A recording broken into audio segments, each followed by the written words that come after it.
Assalamualaikum warahmatullahi wabarakatuh. Perkenalkan, nama saya Nia Hamdaini dengan NIM 2023143633 dari kelas Q dari Prodi PGSD. Pada kesempatan kali ini saya akan mempresentasikan tugas mata kuliah Pendidikan Pancasila dengan dosen pengampu Dr. Haji Hendra Wijaya, SAG, MPDI. Baiklah, mari kita masuk ke materinya. Pancasila sebagai sistem filsafat adalah suatu dasar negara serta filsafat bangsa dan negara Republik Indonesia yang terdiri atas 5 sila, yaitu ketuhanan yang Maha Esa, kemanusiaan yang adil dan beradab, persatuan Indonesia, kerakyatan yang dipimpin oleh hikmat, kebijaksanaan dalam permusyawaratan perwakilan, dan keadilan sosial bagi seluruh rakyat Indonesia. Selanjutnya adalah membedakan antara pengetahuan, ilmu, dan filsafat.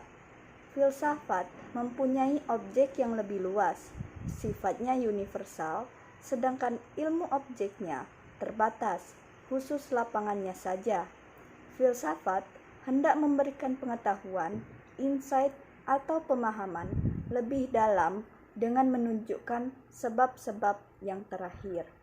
Selanjutnya adalah pengetahuan adalah hal yang disusun dalam satu sistem yang berasal dari pengalaman, studi, dan juga percobaan yang telah dipakai untuk menentukan hakikat prinsip tentang hak yang sedang dipelajari. Selanjutnya adalah ilmu ataupun ilmu pengetahuan adalah suatu usaha sistematis dengan metode ilmiah dalam mengembangkan dan penataan pengetahuan yang dibuktikan dengan penjelasan dan prediksi yang teruji sebagai pemahaman manusia tentang alam semesta dan dunianya. Baiklah, selanjutnya adalah mengidentifikasi ciri-ciri berpikir ilmiah filsafat. Satu adalah berpikir menyeluruh, adalah mencermati objek yang menjadi kajian yang tidak dipandang hanya dari satu sisi saja. Selanjutnya, berpikir mendasar, adalah berpikir sampai ke pondasi dari ilmu pengetahuan yang kita kaji. Selanjutnya, berpikir spekulatif. Semua ilmu yang berkembang saat ini bermula dari sifat spekulatif. Spekulatif ini merupakan salah satu karakteristik berpikir filosofis. Baiklah, selanjutnya berpikir reflektif. Menyatakan bahwa pemikiran filsafat tidak cenderung membenarkan diri, tetapi selalu terbuka, direnungkan secara berulang-ulang dan mendalam. Selanjutnya adalah berpikir kritis. Adalah proses menentukan kebenaran, ketepatan atau penilaian terhadap sesuatu yang ditandai dengan mencari alasan dan alternatif dan mengubah pandangan seseorang berdasarkan bukti. Selanjutnya adalah menganalisis Pancasila sebagai hasil berpikir secara ilmiah filsafati. Pancasila sebagai sistem filsafat mengandung pandangan, nilai, dan pemikiran yang dapat menjadi substansi dan isi pembentukan ideologi Pancasila.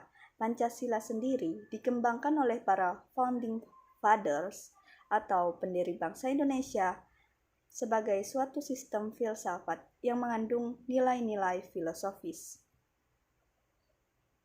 Pembahasan Pancasila secara ilmiah dengan sendirinya merupakan objek kajian ilmiah yang bersifat koheren ataupun runtut, tanpa adanya suatu pertentangan di dalam sila-silanya, seperti kontradiksi dan interminis, sehingga sila-sila Pancasila itu merupakan kesatuan yang sistematik. Selanjutnya, mendeskripsikan bentuk dan susunan Pancasila. Bentuk Pancasila merupakan kesatuan yang utuh.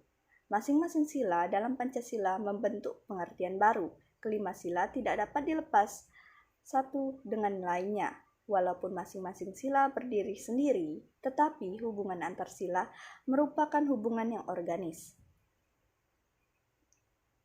Selanjutnya, setiap unsur pembentuk Pancasila merupakan unsur mutlak yang membentuk kesatuan, bukan unsur komplementer. Artinya, salah satu unsur sila kedudukannya tidak lebih rendah dari yang lain. Selanjutnya adalah sebagai satu kesatuan yang mutlak, tidak dapat ditambah atau dikurangi. Selanjutnya ialah susunan Pancasila. Pancasila disusun berdasarkan urutan logis. Masing-masing sila mempunyai makna dan peranan masing-masing. Semua sila berada dalam keseimbangan dan memiliki peran dengan bobot yang sama. Akan tetapi, masing-masing unsur memiliki hubungan yang organis. Maka sila yang berada di atas menjiwai sila yang berada di bawahnya. Baiklah, selanjutnya adalah mensintesakan hakikat sila-sila Pancasila sebagai satuan sistem. Dalam sila 1 ataupun sila pertama Pancasila mengandung pengertian dan keyakinan adanya Tuhan Yang Maha Esa sebagai pencipta alam semesta dan segala isinya. Keyakinan ini bukanlah suatu dogma atau kepercayaan yang tidak dapat dibuktikan, melainkan berakar pada pengetahuan yang benar dan dapat diuji melalui akal pikiran. Selanjutnya sila kedua, mencerminkan cita-cita kemanusiaan yang lengkap, yang memenuhi hakikat manusia, kemanusiaan yang adil dan beradab bagi bangsa Indonesia bersumber dari ajaran Tuhan Yang Maha Esa sesuai dengan kodrat manusia sebagai ciptaannya. Selanjutnya sila ketiga, persatuan Indonesia adalah perwujudan dari paham kebangsaan Indonesia yang dijiwai oleh sila pertama dan sila kedua. Nasionalisme Indonesia mengatasi paham golongan dan suku bangsa dan membangun persatuan dan kesatuan sebagai satu bangsa yang padu. Baiklah, selanjutnya adalah sila keempat, kerakyatan, mengacu pada kekuasaan yang berada di tangan rakyat. Hikmat kebijaksanaan berarti menggunakan pikiran yang sehat dengan mempertimbangkan persatuan dan kesatuan bangsa serta kepentingan rakyat secara sadar, jujur, dan bertanggung jawab. Dan yang terakhir adalah sila kelima. Sila kelima ini mengandung cita-cita keadilan yang bersumber pada sifat kodrat manusia sebagai individu dan makhluk sosial. Dalam praktiknya, keadilan sosial diwujudkan melalui keadilan distributif, keadilan legal, dan keadilan kumulatif.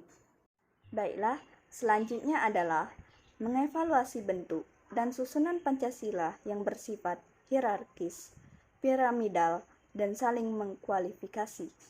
Konsep bahwa rumusan hubungan kesatuan sila-sila Pancasila yang saling mengisi dan saling mengkualifikasi, kesatuan sila-sila Pancasila yang menjemuk tunggal, hierarkis piramida juga memiliki sifat saling mengkualifikasi dan saling mengisi. Hal ini dimaksudkan bahwa dalam setiap sila terkandung nilai-nilai keempat sila lainnya, atau dengan kata lain, dalam setiap sila senantiasa dikualifikasi oleh keempat sila lainnya. Selanjutnya adalah kesimpulan. Manusia adalah makhluk berpikir. Karena itulah pula manusia bisa memahami serta menghasilkan pengetahuan. Pengetahuan manusia ada yang diperoleh dengan cara spontan serta sistematik, reflektif. Pancasila sendiri merupakan pengetahuan yang reflektif, hasil dari kajian filosofis dan hasil dari berpikir. Baiklah, itu tadi presentasi dari saya. Saya akhiri. Wassalamualaikum warahmatullahi wabarakatuh.